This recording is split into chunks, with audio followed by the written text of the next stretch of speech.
Queria continuar a ministrar sobre Atos. A Marcela foi quem pregou pela última vez aqui o capítulo 12, antes do 4 de julho, Summer Camp. E hoje a gente vai continuar no capítulo 13. E eu quero que você já comece a abrir a sua Bíblia, se você trouxe. Queria que você abrisse comigo lá em Atos 13, versículo 38 e 39. E a gente vai ler esse versículo, esse texto, né?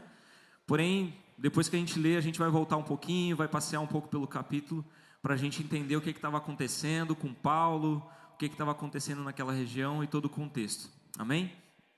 Atos 13, 38 a 39. Diz assim, portanto, meus irmãos, quero que saibam que mediante Jesus lhes é proclamado o perdão dos pecados. Por meio dele, todo aquele que crê é justificado de todas as coisas das quais não poderiam ser justificados pela lei de Moisés. Vamos ler de novo? Portanto, meus irmãos, quero que saibam que mediante Jesus lhes é proclamado o perdão dos pecados.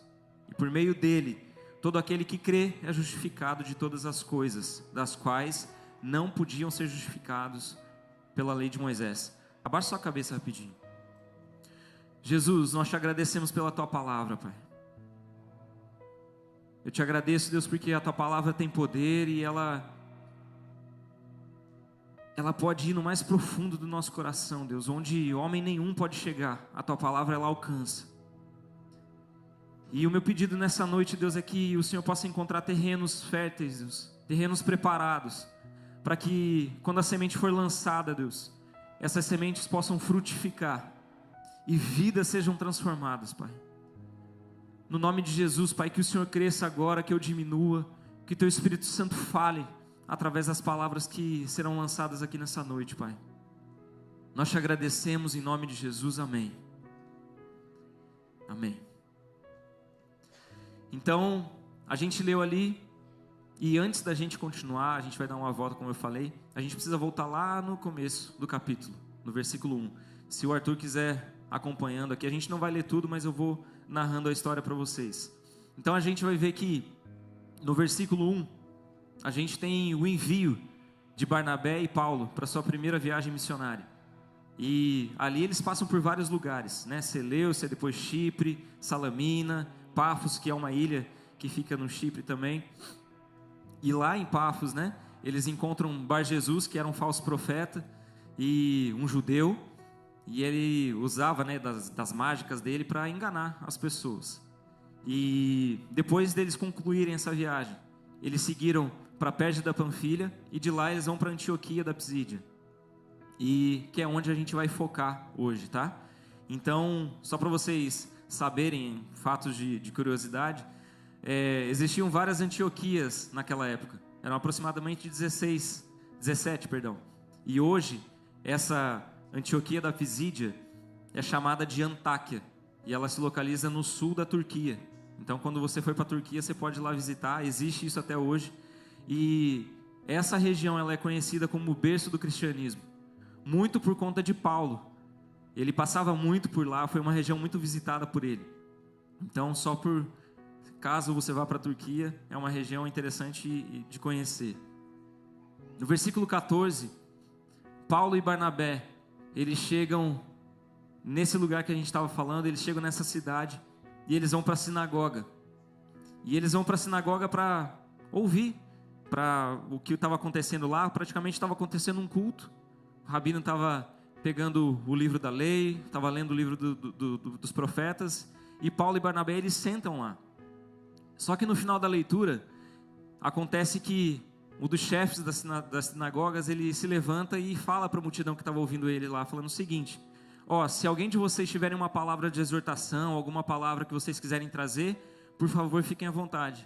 E adivinha quem que se levantou para falar? Paulo.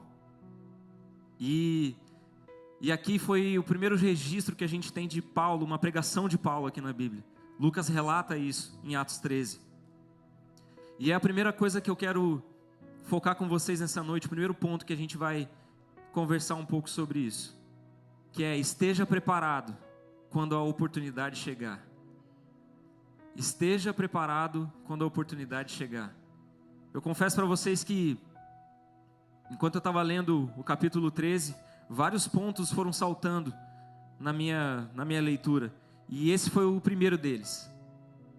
E eu fico imaginando assim, Paulo, ele estava na sinagoga e de repente apareceu a oportunidade de falar para Jesus, para aquele povo.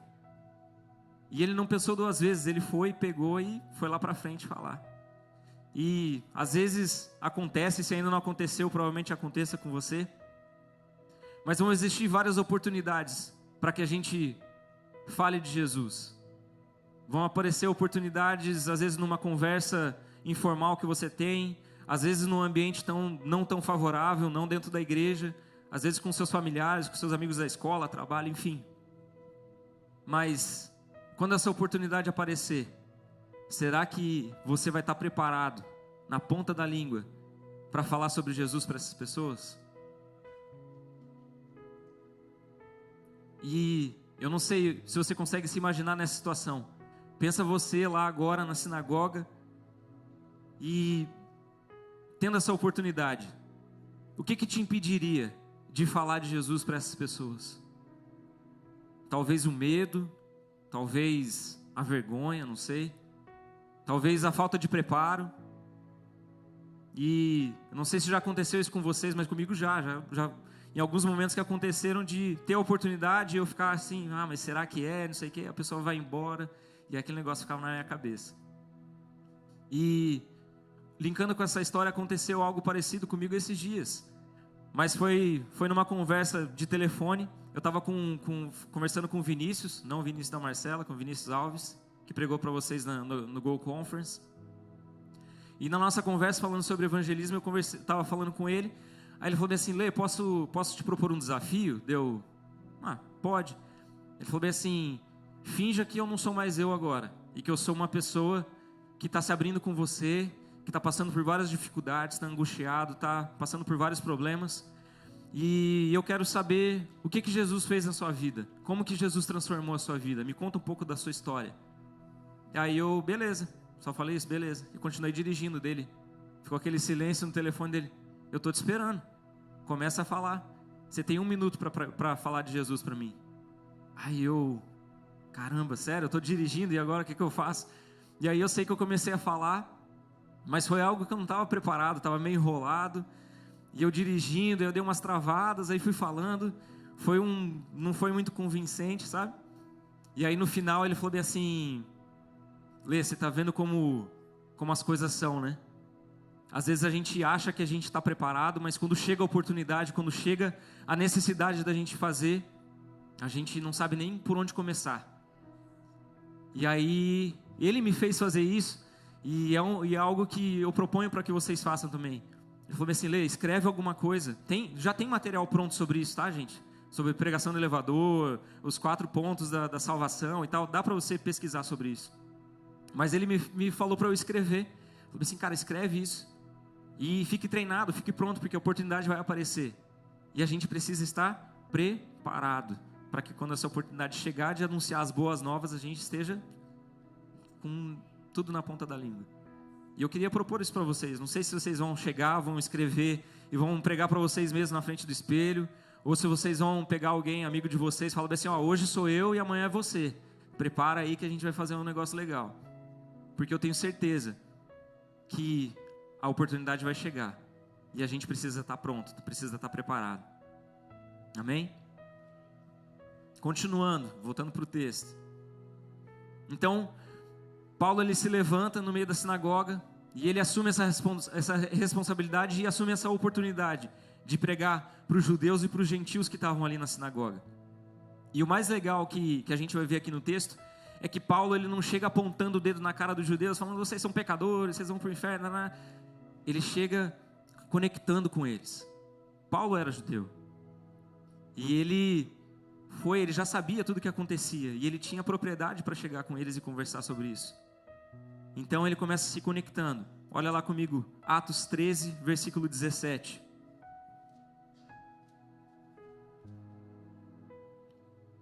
O Deus do povo de Israel, isso é Paulo falando, tá? É a pregação de Paulo aqui já. O Deus do povo de Israel escolheu nossos antepassados e exaltou o povo durante a sua permanência no Egito. Com grande poder os fez sair daquele país e os aturou no deserto durante cerca de 40 anos.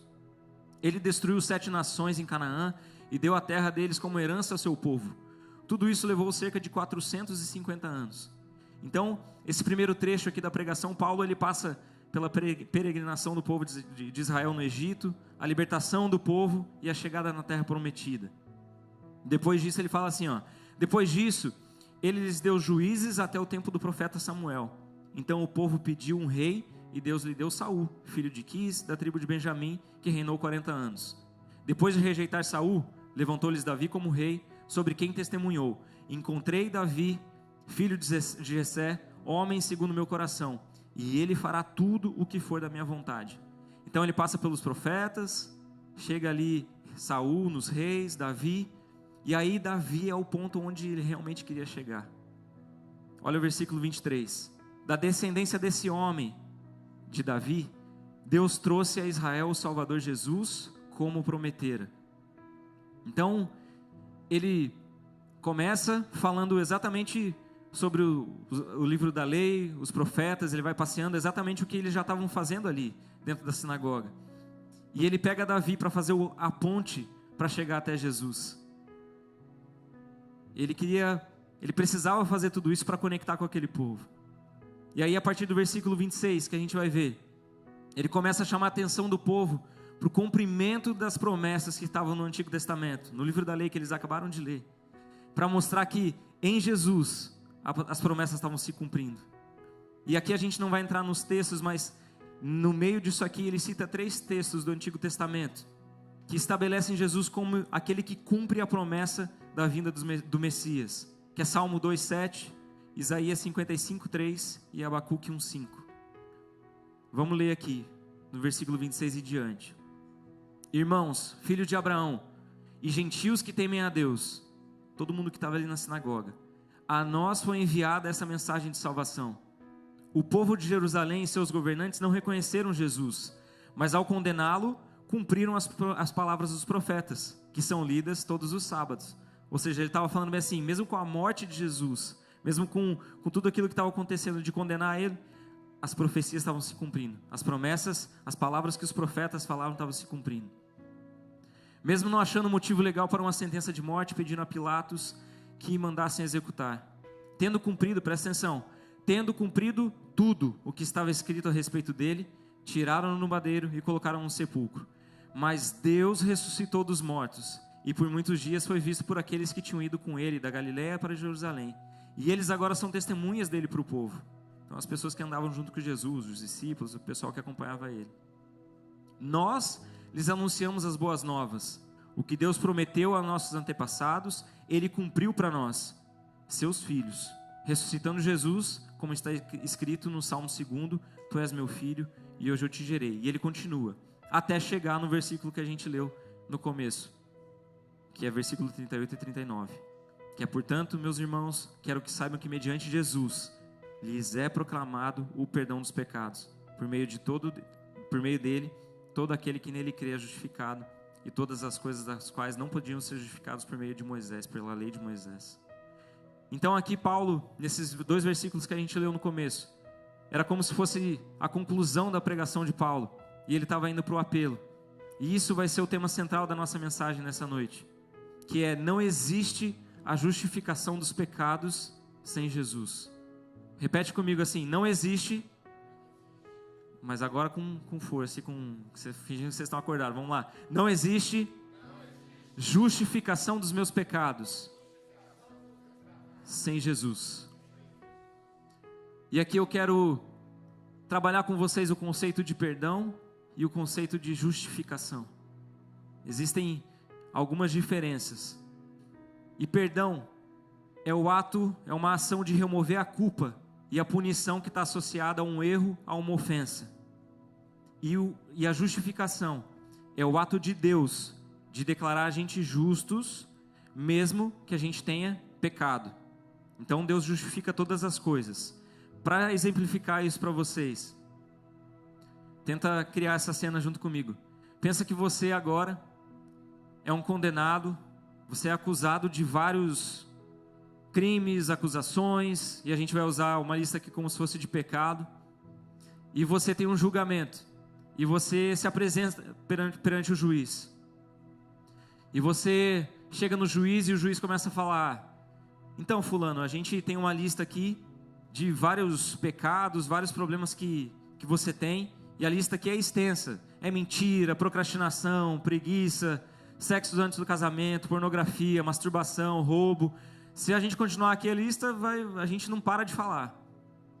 E aí o juiz fala isso para você e olha e fala assim: de acordo com essa lista aqui, você merece pena de morte. Mas hoje eu estou assinando o perdão dos seus atos. Então você está perdoado. Você está livre dessa condenação, dessa dívida que você tinha. Então você está livre, você pode ir. Isso é o perdão. Agora a justificação. A gente está diante do mesmo cenário. Você chega diante do juiz cheio de pecado, cheio de um monte de coisa que você fez.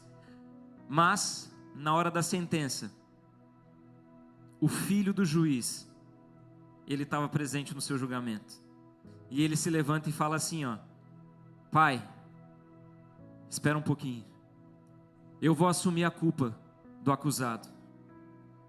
Eu vou ser condenado à morte no lugar dele.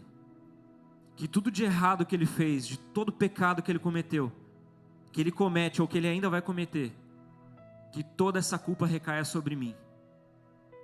E o juiz, ele olha para o acusado e fala bem assim: a partir de agora, eu te declaro justificado, inocente perante mim e perante a sociedade. E o meu filho passa a ser o culpado. E tem mais. Além de você não ser mais culpado, você ainda vai receber algo. Com essa justificação que você recebeu hoje, ao invés de morte eterna, você vai receber um passaporte que vai te dar acesso à vida eterna. Isso é justificação.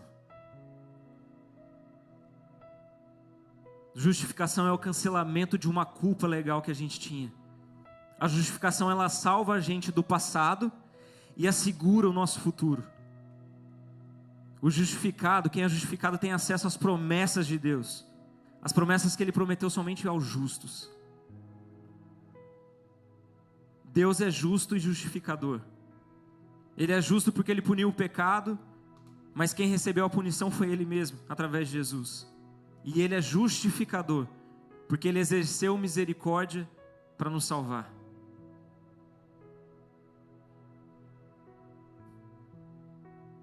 Hebreus 8:12 diz assim, ó: pois para com as suas iniquidades usarei de misericórdia, e dos seus pecados jamais me lembrarei. Presta atenção aqui, ó.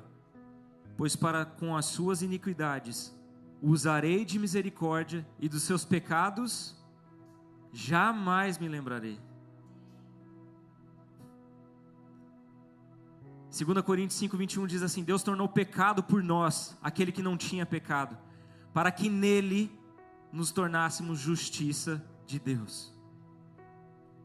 Quem ficaria feliz com uma notícia dessa, de ser justificado, do filho tomar toda a sua culpa?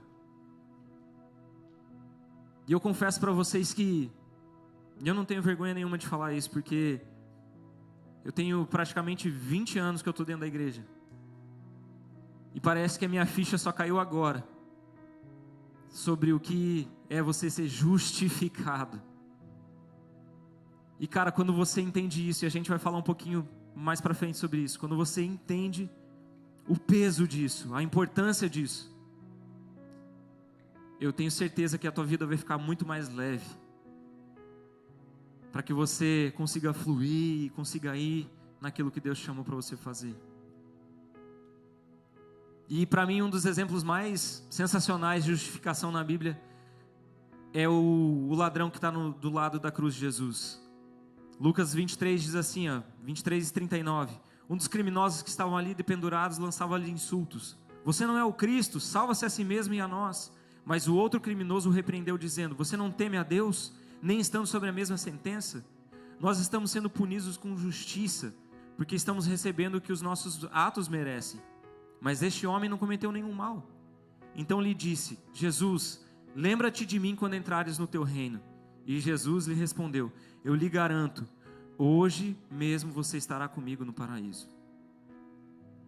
Isso aqui para mim para mim pelo menos é o melhor exemplo que eu poderia trazer para vocês sobre justificação. Quando o ladrão ele foi salvo e os olhos da fé dele encontraram Jesus ali, Jesus estava assegurando para ele que um espaço estaria guardado para ele no reino dos céus. O que Jesus estava querendo dizer? É que não é pelas nossas obras, não é pelo se eu faço mais ou se eu faço menos, isso não tem nada a ver com a remissão dos meus pecados e com a minha salvação. A nossa justificação, ela só é possível por causa da graça de Deus mediante a fé em Jesus. E era exatamente isso que Paulo estava pregando na sinagoga. Ele estava mostrando para os judeus e para os gentios que não existia redenção e nem remissão dos pecados através da lei, mas somente pela graça através de Jesus. E se você continuar lendo os livros que Paulo escreveu, você vai ver essa mensagem direto. Paulo falando sobre isso, e muitos teólogos falam que isso é a teologia paulina. E a gente provavelmente deva passear mais pelos livros que Paulo escreveu, e a gente vai ver isso depois. Romanos 3,19 diz assim: sabemos que tudo o que a lei diz, o diz aqueles que estão debaixo dela, para que toda a boca se cale e todo mundo esteja sob o juízo de Deus. Presta atenção: portanto, ninguém será declarado justo diante dele, baseando-se na obediência da lei. Pois é mediante a lei que nos tornamos plenamente conscientes do pecado. Mas agora se manifestou uma justiça que provém de Deus, independente da lei, da qual testemunha a lei e os profetas.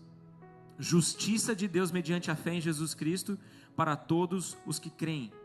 Não há distinção, pois todos pecaram e estão destituídos da glória de Deus, sendo justificados gratuitamente. Foi um presente que Deus nos deu, por sua graça, por meio da redenção que há em Cristo Jesus. Deus ofereceu como sacrifício para a propiciação mediante a fé pelo seu sangue, demonstrando a sua justiça.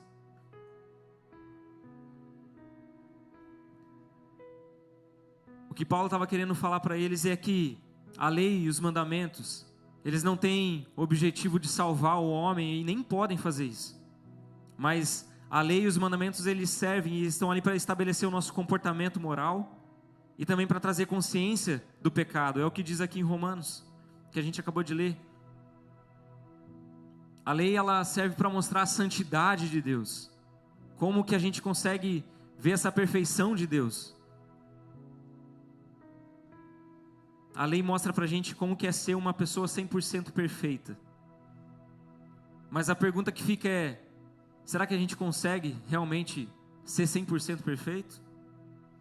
Será que é possível a gente conseguir cumprir toda a lei? E é óbvio que não, é claro que a gente não consegue. E era sobre isso que Paulo estava explicando para os judeus, falando assim: essa é a boa notícia que eu tenho para trazer para vocês. É a boa notícia do Evangelho de Cristo, que é em Cristo que se cumpre a lei. E agora, por causa de Cristo, existe redenção, existe remissão dos seus pecados, mediante a graça, pela fé nele. Efésios 2:8-9 diz assim: pois pela graça vocês são salvos, por meio da fé, e isso não vem de vocês, é dom de Deus, é um presente de Deus para vocês, não por obras, para que ninguém se glorie. O que Deus está falando aqui, está querendo falar com a gente nesse texto, é que Ele não está olhando para o meu serviço e está comparando se o seu serviço pode fazer mais ou menos. Não são as minhas obras que justificam, mais ou menos. Não é o meu título, não é a minha posição. Mas a gente precisa entender que a mesma graça que Jesus teve conosco, quando a gente ainda era pecador, quando a gente ainda era falho, imundo, cheio de pecado, Ele olhou para nós e viu algo em nós e quis se relacionar conosco. E essa mesma graça é a graça que alcança um ladrão, uma prostituta, um pedófilo. Isso é o escândalo da graça. Isso que é loucura para muitas pessoas. É a mesma graça que alcançou o ladrão que estava na cruz, que alcançou Paulo, que era perseguidor de cristãos, e no encontro com Deus, com o anjo que mandou, se tornou um dos maiores espalhadores do reino e das boas novas de Jesus. E é sobre isso. A gente não merece, é assim mesmo.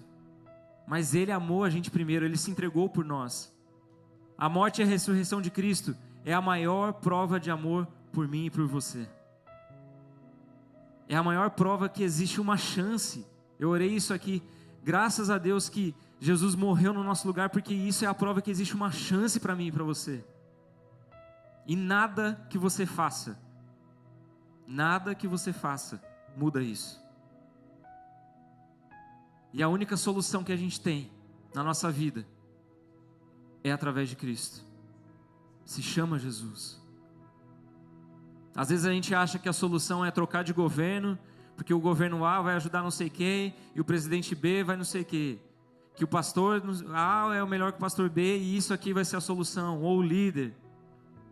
Ou a solução dos meus problemas, das lutas que a gente passa, a ansiedade que você tem, às vezes a depressão que você está passando. A solução do meu e do seu problema, ela é encontrada somente através de Cristo, pela graça dEle. E a boa notícia é que não é pelo nosso esforço, e graças a Deus por isso, porque se dependesse do nosso esforço, a gente estava ferrado. Não é pelo status que você tem, pelo título que você tem, mas é sobre a graça de Deus na minha e na sua vida. Não existe a justificação dos pecados sem Jesus. E o terceiro ponto é que o perdão e a justificação não dispensam a santificação. O perdão e a justificação não dispensam a santificação. A gente já está caminhando para o final da mensagem. E aqui eu quero ressaltar que não é porque a gente é perdoado e porque a gente é justificado que não é preciso o processo de santificação na nossa vida. Pelo contrário, é porque nós fomos perdoados e justificados e a gente entendeu a profundidade disso, é que eu vou querer me santificar mais, é que eu vou querer buscar mais para que eu seja mais parecido com Cristo. Olha o que diz em 1 João 2, versículo 1: Filhos meus, estas coisas vos escrevo para que não pequeis. Se todavia alguém pecar, temos um advogado junto ao Pai, Jesus Cristo o justo. Ele é a propiciação pelos nossos pecados, e não somente pelos nossos próprios, mas ainda pelos do mundo inteiro. E quando eu estou falando, e se você está conseguindo entender o nível da questão da justificação e do perdão, eu não estou querendo pregar algo no sentido de que, então beleza, se o meu pecado está perdoado, e eu fui justificado de tudo, e nada muda isso, então agora, meu amigo, eu vou curtir a vida adoidado, vou sair pecando, vou fazer tudo o que eu queria, né? E a pergunta que fica é, às vezes você pode pensar assim, então quer dizer que eu não preciso mais obedecer a Deus, que eu posso fazer tudo o que eu quero? E sabe qual que é a resposta? Sim, você pode. Você pode fazer o que você quiser, você pode sair por aí pecando. Pode ou não pode? Você pode fazer o que você quiser. Mas a questão é o seguinte: se você realmente está em Cristo, você é uma nova criatura. Se você está em Cristo, você vive através dele. Cristo vive em você e não mais você vive dentro de você. Se você está em Cristo, o teu prazer agora não é mais fazer a sua vontade, é a fazer a obra e a vontade de Deus, do seu Pai. Se você está em Cristo, a partir de agora você nega a si mesmo, nega as suas vontades, os desejos e deixa tudo isso para seguir Jesus. Se você está em Cristo, você agora vive pelo Espírito e não mais pela carne. A questão não é se você pode ou não pode fazer, não é isso que você deveria estar se perguntando. A questão é por que você está se perguntando isso, se você é uma nova criatura. Essa é a pergunta. A pergunta é, será que você realmente é uma nova criatura? Será que você está querendo viver pelas obras da carne, pela carne que está dentro de você, ou você está vivendo pelo Espírito? Olha aqui o que diz em Romanos 8, de 1 a 10. Portanto, isso aqui é conhecido demais. Portanto, agora já não há condenação para os que estão em Cristo Jesus, porque por meio de Jesus Cristo, a lei do Espírito de vida me libertou da lei do pecado e da morte. Isso aqui é a justificação. Porque aquilo que a lei for incapaz de fazer, por estar enfraquecida pela carne, Deus o fez, enviando seu próprio Filho, à semelhança do homem pecador, como oferta pelo pecado. E assim condenou o pecado na carne, a fim de que as justas exigências da lei fossem plenamente satisfeitas em nós. Aqui, todas as leis foram plenamente completas e cumpridas em Jesus. Plenamente satisfeitas em nós que não vivemos segundo a carne. Presta atenção. A fim de que as justas exigências da lei fossem plenamente satisfeitas em nós, que não vivemos segundo a carne, mas segundo o Espírito. Presta atenção. Quem vive segundo a carne tem a mente voltada para o que a carne deseja. Mas quem vive de acordo com o Espírito tem a mente voltada para o que o Espírito deseja. A mentalidade da carne é morte, mas a mentalidade do Espírito é vida e paz. A mentalidade da carne é inimiga de Deus, porque não se submete à lei de Deus, nem pode fazê-lo. Quem é dominado pela carne não pode agradar a Deus. Entretanto, vocês não estão sob o domínio da carne mais, mas do Espírito. Se de fato vocês estão no Espírito, e o Espírito de Deus habita em vocês. E se alguém não tem o Espírito de Cristo, não pertence a Cristo. Mas se Cristo está em vocês, o corpo está morto por causa do pecado, mas o Espírito está vivo por causa da justiça. A pergunta que você deve se fazer não é se eu posso ou não posso, é o porquê eu estou querendo fazer isso. A pergunta que você deve fazer para você nessa noite é: será que o Espírito Santo de Deus realmente habita em mim? E o nosso foco, pós-justificação, pós-pecado perdoado, que a gente foi absolvido dessa culpa, deve ser o que agora? Santificação através da obediência. Para que a gente consiga ser cada vez mais parecido com Cristo.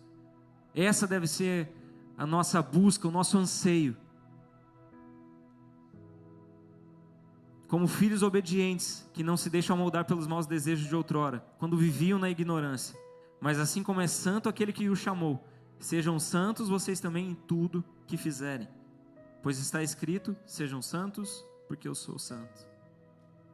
O perdão e a justificação não dispensam a santificação.